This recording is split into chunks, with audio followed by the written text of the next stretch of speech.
أعوذ بالله من الشيطان الرجيم بسم الله الرحمن الرحيم وما أرسلناك إلا كافة للناس بشيرا ونذيرا ولكن أكثر الناس لا يعلمون صدق الله العظيم.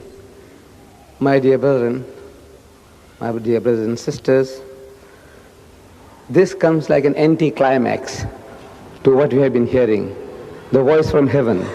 We hear Allah's kalam so beautifully read, and now comes along somebody like me wanting to speak and give some comments on some Quranic verses. To me, you feel ashamed to stand up after what you have been just hearing from Allah's kalam. But it's the love and feeling that you have for me, that you want to hear me talk as a brother Muslim, so I'm forced to say some words. It was towards his last days on earth. Our Nabi Kareem sallallahu alaihi wasallam, he was in Medina. The whole of Arabia was at his feet. The whole of Arabia had accepted Islam. The only thing that was left to be done was now polishing of the Muslims, making them better Muslims. That he could sit back and relax.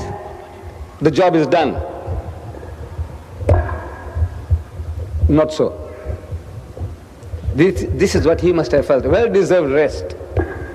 Leave it to the Sahabas to carry on, polishing of the people, make them better Muslims. Not so. Allah Bari Ta'ala, He sends Akhi Jibreel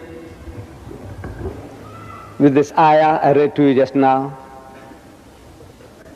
telling him, وَمَا أَرْسَلْنَاكَ إِلَّا كَافَّةً لِلنَّاسِ بَشِيرًا وَنَذِيرًا وَلَكِنَّ أَكْثَرَ النَّاسِ لَا يَعْلَمُونَ.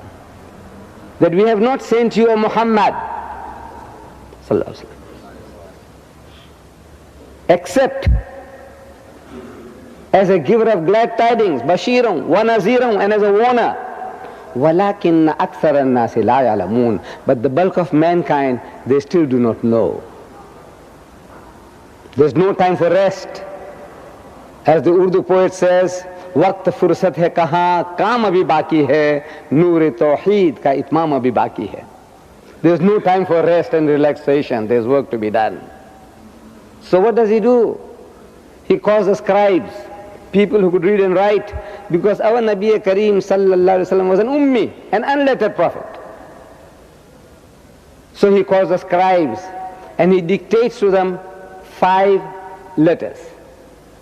1 to the emperor of Persia, to the emperor at Constantinople, the king of Egypt, the king of Yemen, and the Nagas of Abyssinia. 5 letters. On parchment, skins of animals, they were written down, short letters. 5 Sahabas, invaluable lives. 5 steed, horses, the Mercedes Benzes and the BMW of the time. That's what it was. And he sends them out in different directions. 1,500 miles this way, 1,000 miles the other way, across the Red Sea, few hundred miles behind him. This is what he did. Immediately he set in motion that the message that Allah had given him was not only for the Arabs, it was to be given to the rest of mankind. He said, وَلَكِنَّ أَكْثَرَ النَّاسِ لَا يَعْلَمُونَ. But the bulk of mankind still hasn't received the message. This is what he did. What he could afford. He can ill afford the lives of 5 Sahabas, 5 horses with little parchments. I am asking our brethren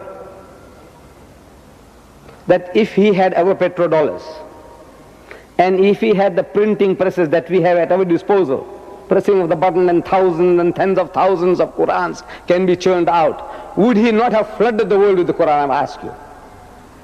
If he can send out letters just with 2 verses of the Quran,